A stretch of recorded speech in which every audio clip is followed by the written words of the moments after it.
Ya, assalamualaikum warahmatullahi wabarakatuh. Selamat pagi, selamat siang, selamat sore, dan selamat malam. Saya melanjutkan ke pertanyaan yang ke-15 ya. Saya bacakan dulu. Bagaimana trik agar menulis menjadi hobi dan menjadi mudah? Iya, triknya agar menulis menjadi hobi dan mudah. Sebetulnya kalau yang memang menjadi hobi ya, suka aja ya kalau nulis ya. Saya termasuk yang awalnya awalnya terpaksa terpaksa menulis karena dosen harus menulis dan eee, menjadi dan harus menulis wajib, nah gitu kan. Akhirnya, eee, harus terbiasa menulis. Nah ini kalau saya Bapak Ibu ya, biar menulis itu menjadi hobi.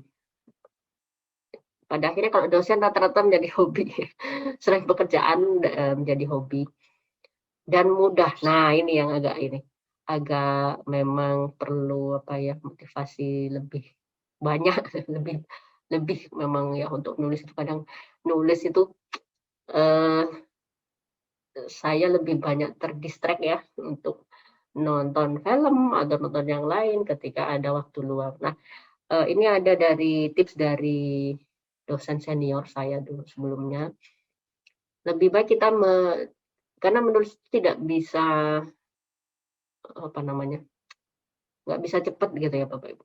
Jadi pelan-pelan saja. Nah, pelan-pelan saja dan biasanya kita harus membiasakan itu. Jadi misalnya kita punya data, laporan gitu, kemudian kita punya waktu luang, sisihkan saja selama 10 menit gitu, 10 menit setiap harinya.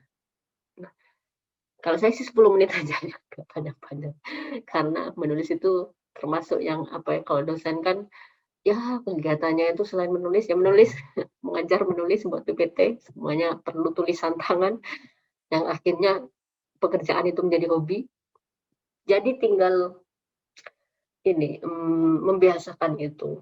Dan akhirnya memang saya mulai terbiasa ketika misalkan ya bangun pagi, reminder dulu ya, karena ini saya termasuk yang malas juga untuk sebetulnya karena menulis itu juga menjadi kegiatan pekerjaan, sehingga kalau menulis untuk yang bersifat pribadi saya itu agak males gitu. Cuma akhirnya kita reminder setiap hari, misalkan sebelum tidur atau sesudah tidur. Ada yang melakukan ini, dosen senior saya itu dia, setelah sholat subuh itu ya, beliau menyempatkan waktunya untuk menulis, kurang lebih 30 menitan. Jadi tidak lama. Kalau saya mungkin 15 menit itu udah cukup ya, 15 menit udah cukup ya, walaupun kadang tulisannya itu hanya satu paragraf. Itu pun sudah, pusing juga ya nulis ya, satu paragraf. Nah, tapi dilakukan setiap hari, ternyata lama-lama itu menjadi enak gitu Bapak Ibu. Jadi ketika kita, ingin menulis itu, eee, dilakukan di waktu luang kita ya, akhirnya itu akan menjadi mudah.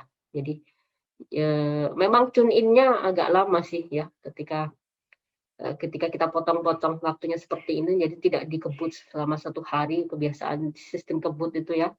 Tapi kalau menulis itu akan menjadi hal yang sulit gitu kalau dilakukan seperti itu. Jadi, mungkin tune in-nya 5 menitan, kita baca lagi tulisan kita gitu, oh ya selanjutnya akan seperti ini. Jadi mulai dan enaknya sih memang dilakukan di pagi hari ya, daripada malam-malam itu sudah ngantuk. Cuman saya tipe yang, eee, lebih mudah mengerjakan tuh di malam. Jadi sebelum saya tidur langsung mengerjakan hanya 10 menit ya, 10 sampai 15 menit terus lanjut lagi besok.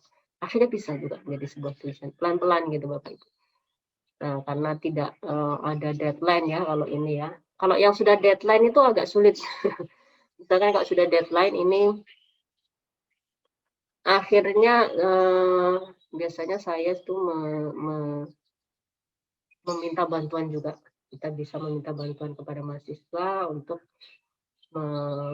membantu kita di dalam penulisan. Cuma kalau isi itu kan nggak bisa ya, isi kan dari otaknya kita, tidak bisa disampaikan oleh mahasiswa. Mahasiswa mungkin hanya bantu untuk misalkan yang mudah pengumpulan tinjauan pustaka. Jadi kita tinggal oh ini, apa namanya, kebutuhan kita di jurnal ini sudah ada.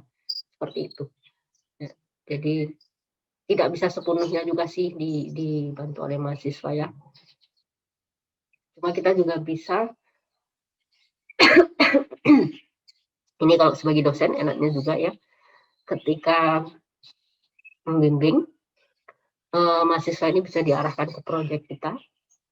Nah, di sana bisa bekerja sama dengan mahasiswanya nanti. Jadi mahasiswa yang turun ke lapang nanti pada saat penyusunan laporan kan tetap dibimbing oleh kita ya,